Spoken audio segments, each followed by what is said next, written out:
All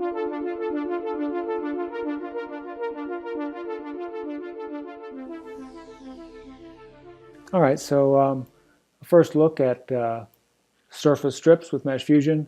The basics are quite straightforward, but one thing I wanted to cover first is that we've made some changes to the Fusion tools here in the Fusion V tab. We have removed what was previously the top row of buttons here that were the set or change mesh role group. And the commands that were contained there were very seldom needed, and if anything, were kind of confusing to a lot of users because they changed the role of meshes without actually applying any sort of fusion operation. We have kept two of them that might occasionally be helpful and useful, and they're accessible with by holding down the Option key. But I won't get into that in too much detail. Just note that the top row is now set mesh role and apply, which if we were doing a normal fusion operation is what we would do right now if we wanted to say subtract this box from this ellipsoid. But let's get on to what's the point of this video, which are the new surface strip options. And those are available with this second row of buttons. The first two buttons create a strip on the surface without performing any kind of Boolean operation on the mesh. In other words, no part of this ellipsoid is going to disappear when we perform this operation if I use one of these first two options. So let's just go ahead with the first one here. So it's just like set mesh role and apply, except what we're doing is creating a surface strip, and you can see that surface strip geometry there. I can go ahead and move this box around, and you can see the strip on the surface moves with it.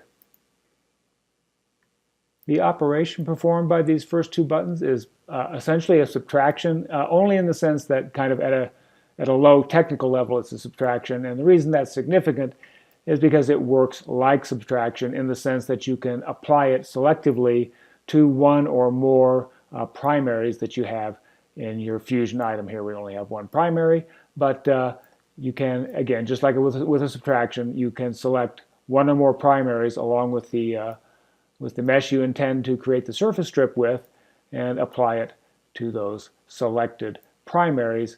And trim and untrim also work in that way, so that you could untrim just remove the surface strip from one of the primaries it's interacting with, or all of them just based on what you select. Here, since we only have one, it's pretty unexciting, but we can untrim and trim.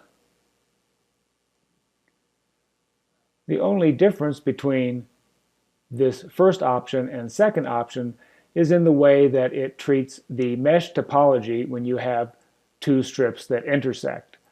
This first one creates a grid sort of topology, so what happens in the intersection is just a regular grid going across the intersection, whereas the second one gives you a kind of miter option with 45-degree angles coming into from the corners of the intersection. And we'll look at that later. I just want to go through all of the options here first. So there's really no point in looking at the second option right now, because it will essentially do exactly the same, well, not even essentially, it will do exactly the same thing. If there is no second strip for it to intersect with, you'll get exactly the same effect that you get with the first option. So I'm just going to make this back and turn this back into a regular mesh, and we'll try the last two options, which are single-sided strip options. And what that means is that it performs the trim and leaves 1/2 of the surface strip on the trimmed primary, and we'll see that in action here. So if I select these two, I can do this first one, which is a subtraction. The second one is an intersection. So again, not a big difference in the way what they produce here. Just one subtracts the new mesh, and one creates an intersection with the new mesh. So we'll do the subtraction, and this is what we get. So you can see the surface has been trimmed away. There is a surface strip running along that trim line, and other than that, it's just a hollow regular sort of one-sided mesh. And there are some really interesting and fun modeling things you can do based on this kind of mesh. And we'll take a look at some of those modeling options as we move ahead over the beta period here. So again, the behavior here is even more truly like a subtraction. If I move this, it's going to subtract just like a normal Fusion subtraction, except that there are no surfaces, no new surfaces added by the trimming mesh. You simply get the trimmed meshes with the surface strips. And it won't be a whole lot different if we change that, if we use that last option of intersection, but we'll go ahead and do it anyway. Intersection, single-sided, and same thing. You get the surface strips along the cut edge, and the Boolean operation that is the basis of those surface strips in this case is intersection.